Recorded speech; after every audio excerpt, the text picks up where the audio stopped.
Hi there and welcome to the channel, and today I'm going to be talking about a comment that I got very recently regarding my Stephen Ridley critique, if you like, where I talked about his sort of philosophy for learning four chords and skipping the hard work and basically being a pop superstar without having to do any hard work. And for the most part, I had a lot of comments that were supportive and who agreed that he was a bit of a slimy sort of snake oil salesman and that kind of character to him. Now, I didn't really have anything else to say regarding him, but recently I had a few comments that caught my eye. Some of them were being a bit more inquisitive and some were certainly more supportive of him. And I had one today, which is a very long comment, which I'll try my best to put up on the screen for you to have a look at, but we're going to have a little read through and sort of try and take it apart a little bit. Now, what I do want to say is that I do strongly disagree with this person's comment, but I do give them respect for taking the time to leave a lengthy comment. So with that in mind, whilst I disagree, I want to sort of explain why. So let's have a little look at it. So starts off with saying, I know everybody's criticizing his method. Yes, he does advertise the chords, the songs that you could play using four chords. Years ago, I bought a guitar songbook, right, where it had 1,000 songs you could play with three chords. What's the difference? It's honest, you can. It's my favourite songbook, and it has lots of songs I grew up with.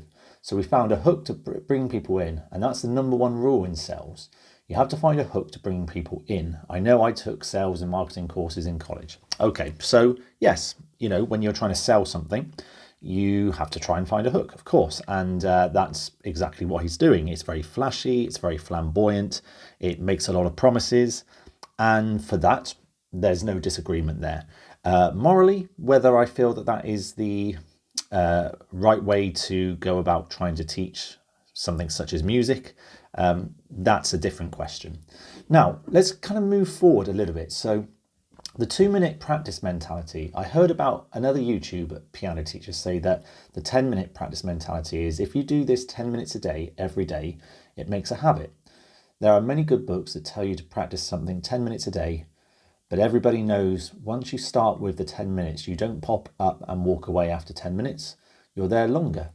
The point is to get started. If you start practicing every day, which Ridley tells you to practice every single day, then you start improving.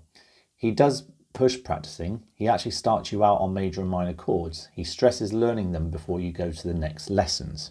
Okay, again, I wouldn't disagree. I think there are lots of different practice philosophies, and I think I would agree with you that at the end of the day, you just have to practice, whether it's 5 minutes, 10 minutes, an hour, whatever it may be. You have to just practice, don't you? So I agree with that, and there are different philosophies for that. This is where things start to go a little bit awry for me. So they go on to say most piano teachers, the one I've gone to, they do not start you out at where you are currently. Okay. They start you out with very boring, stupid stuff. Okay. The one-note songs to get your timing down. You waste a month on that, and then they'll start you on songs that have 2 notes, then 3 notes, and maybe if you're lucky by the end of the year, you'll actually have 5 or 6 notes. So let's just unpack that a little bit. So obviously every piano teacher is different. I am a piano teacher.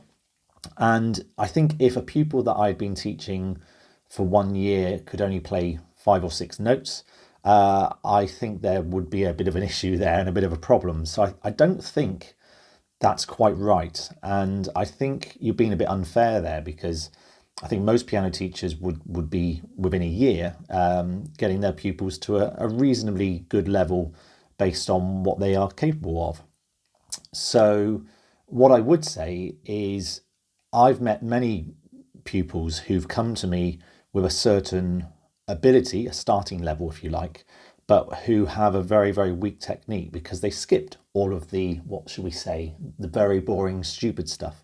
They skipped all of that, and then what I have to do as a piano teacher is I have to fill in massive cracks in their knowledge. And whilst they can maybe play major and minor chords and they can maybe play a few flashy things on the piano, they don't have the technical chops to be able to access harder things. And you talk about, one notes to get your timing down. Well, if you can't play in time, you're going to have a hard time when it comes to trying to learn to play complicated music. So being able to actually play single notes in time is a really, really vital skill. Anyway, let's move on. It says you waste your money going to a piano teacher. I've actually learnt more on YouTube than an actual teacher. I know a lot of piano teachers will start criticising me, saying, oh, we're better than that. I don't believe you and I don't care. I know you want your money, that's how you make your living, but I'll use the books and YouTube gives me some good tips. I'll never hire another piano teacher again, they just want their money. And I'm not going to argue with people about it. This is my experience. And no matter what you say, it's not going to change my experiences.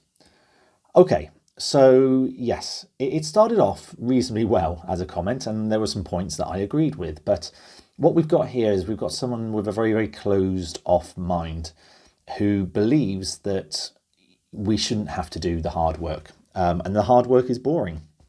Now, I have had many years experience teaching piano, and I can always tell when a pupil comes to me, whether they're a completely blank slate of which I can then impart my knowledge, or when a pupil sometimes comes to me and I can tell that they've had 1, 2, maybe 3 teachers before who have tried to do this kind of skip the kind of hard work and get to the good stuff. And these pupils come to me and they can barely read music. Their technique's all over the place. Their hand finger positions are just awful. And then they're saying to me, oh, can I play this piece? And the piece will be way too difficult. Or can I do this grade? Because my last teacher said that I'm this grade and it was too, and they're not capable of doing it. And then you have to unpick it and you have to put it all together. Now, that's the fault of the teacher, obviously. If a piano teacher is not teaching the basics and the foundation, then that obviously is a teaching issue.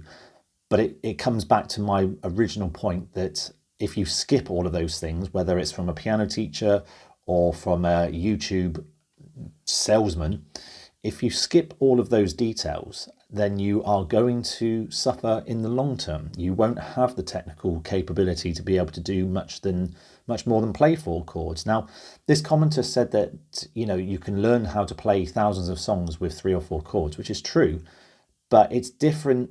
It's a big difference playing those 3 or 4 chords musically as opposed to just hammering them out. And many people can just hammer out chords on a piano or a guitar, but to make it sound musical and sophisticated and organic, you have to have skill and you have to have an understanding of what you're doing. I don't believe that Stephen Ridley teaches that.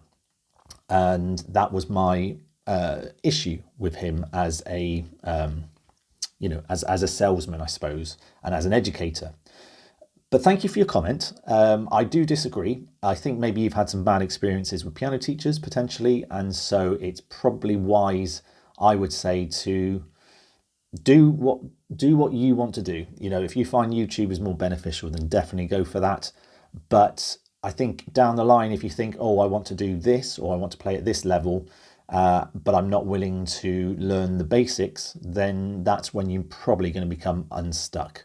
So anyway, that's my video. I hope you understand and appreciate it. As a piano teacher, it's really important that the foundation is taught, and I will always stand by that because I've seen the other side of the coin and I've seen how it impacts if you skip stages. It can really impact on the musical development of the pupil. Anyway, thanks a lot, and I'll see you all in my next video.